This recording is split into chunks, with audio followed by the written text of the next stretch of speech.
So here's a situation you and I never find ourselves in. The pissing and moaning that we do actually worked. In this case, we got a manual transmission in a BMW that's contained in a Toyota carrying case. So now, what do? Go to Disneyland, or in this case, Legoland, which is literally right there, or we can live with our creation.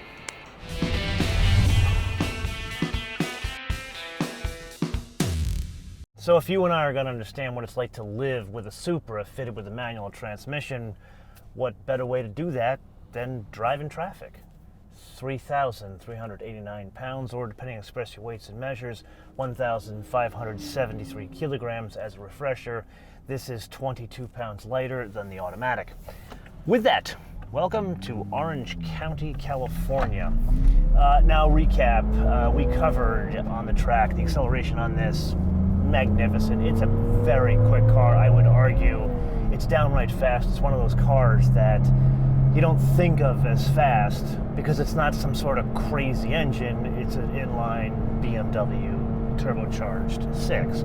With that, driving it in traffic, that's something you and I are familiar with. It drives and accelerates and passes like a BMW Turbo 6. There's never a time where you are without power. Here I am downshifting to 4 to pass an SQ8, and I have more than enough power. So let's put that aside. In terms of what makes this special, using it in traffic or around town, what's it like to use the manual transmission? And there, it's a good manual transmission. We discussed this in both the tech review as well as the first drive review of this. If you want to know more about it, it's a transmission that was kind of cobbled together by both the Toyota engineers as well as the transmission supplier. So it's not an off-the-shelf transmission. Now, one of the things you and I discussed, complained, maybe asked for some changes, was the height of the shifter. And around the track, it's noticeable. You feel it kind of gets in the way because of what you're doing getting around a track with so much interaction with the transmission.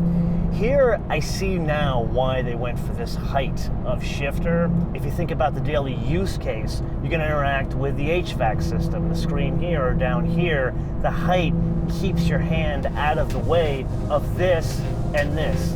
So this is really more a function of the UX than it is interaction or using it on a track.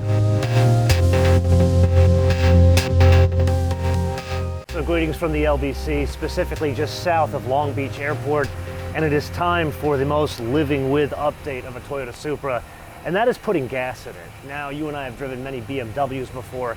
Fuel economy on the inline 6s, even with the turbochargers, pretty good actually. It's like a Corvette almost, where around town they're abysmal. They're between 14 and 19, depending on how you drive them. And then on the freeway, they completely change. Here I'm doing about 26 mpg. But the problem is in the Toyota, they changed the gas tank. And BMWs actually have only put in 7.5 gallons for about a little less than half I was down. And the reality is, on a BMW, a lot of the higher end ones, they're 21 gallons, maybe they go down to about 18 gallon tanks. This one is only 13.7 gallons, which translates to, you think the car gets terrible fuel economy, and it's not because of the engine or the efficiency of the car, it's because the gas tank is too small. So yes, I keep on referring back to our first drive review of this car on the track, and in that episode we spent a lot of time focusing on driving dynamics and car control. Here we got to focus on ride quality, because that's what's important using this around town. Now, one wouldn't expect the ride quality of this to be very good because it's got the wheelbase of about a 911. It's an inch longer in wheelbase, so it's going to be a bit choppier in terms of ride quality. But here it goes a step further. I would argue a 911 has better ride quality than this, and not because of the engine placement, but something is going on with the ass end of Supras. I know I told you this when we first drove a Supra way back in 2020. You feel like you're almost driving Cruella de Vil's car, where you sit almost on top of the rear axle. That's the feel you get with this vehicle. When you look at it, it's got the proportions of you sitting farther back, but when you accelerate, you notice the car, it goes down, it pushes down on its rear end. There's a certain squat there, which I wouldn't expect. And now that I've spent more time with the manual transmission, not on a track environment, I'm noticing a different feel, almost like a different sound coming from the rear end. I don't know if it's this specific car or just the way these things are set up from the factory. But overall, one shouldn't really expect getting into this thing and thinking it's going to perform like a Z4 automatic or a manual transmission. Cayman, those are set up very differently.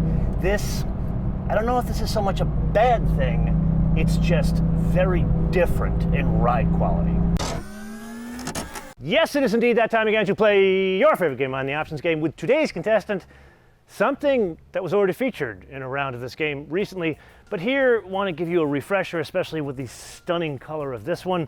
A 2023 Toyota Supra GR for a base price of $52,600. However, I'm kind of sandbagging you. This is not the basic one. This is the premium. It has the leather, the JBL, and the Qi wireless charger. That is $55,650. Then you see this color, stratospheric blue. It is stunning and well worth $425.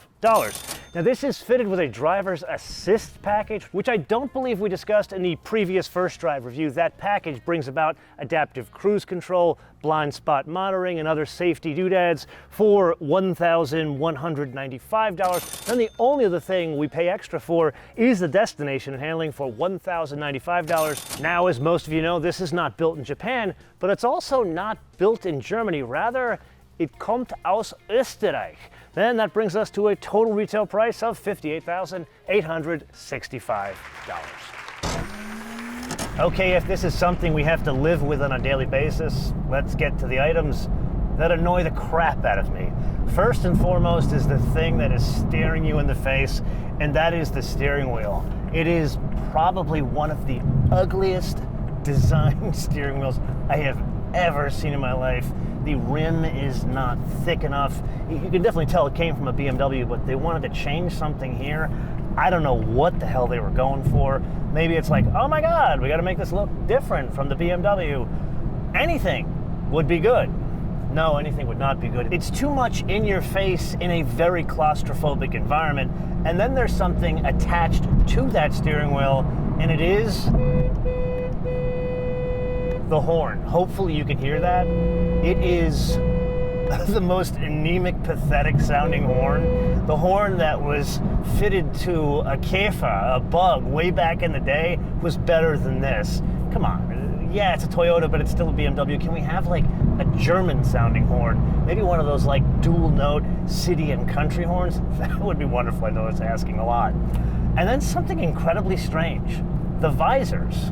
Yeah, go down. They're fine size. You got the mirror and everything here, but you can't push them or pivot them to the side when the sun is coming in from the side of the vehicle. Why is that? I mean, this wouldn't be the case in a cheap-ass car, but why would this be the case in an almost $60,000 car? So can we sort that out? And then rounding out the list of items that fall under the heading of annoying, there's just no storage in here. You can see I have to put my phone on top of the Qi charger when I no longer want to charge it. There's nowhere else to put it. There's cup holders, there's a small glove box, and there's storage on the door panels. That is about it. I have to believe there is a better way to package the interior of this car. And with that, we have left the stunning toll road and now back on the 5 in traffic. So this is where I bid you adieu. So here's the part about this whole living with episode I have not told you yet. I drove this to go and shoot this in San Diego, and it was a very educational experience. There are a number of things that this could learn from this, but here's the wish list. I would argue for the interior. Some of the design, some of the bits in terms of the way it works UX, perhaps this one could learn a bit more from this one. But I am one man, and this is the point of the episode where I turn this around to you guys to opine in the comments below or via our social media, MotoManTV all word, MotoManTV all word, Facebook, Twitter, Instagram. And with that, if you got value out of this episode, I would greatly appreciate you sharing them with all of your friends on your socials. I would also appreciate you watching this episode, the Toyota Prius Prime. Till I see you in the next episode, bis später. And oh, by the way, this is the cheapest gas in all of LA, $4.09 a gallon. And before you say it, it's more than gas taxes. There's a lot of moving around there.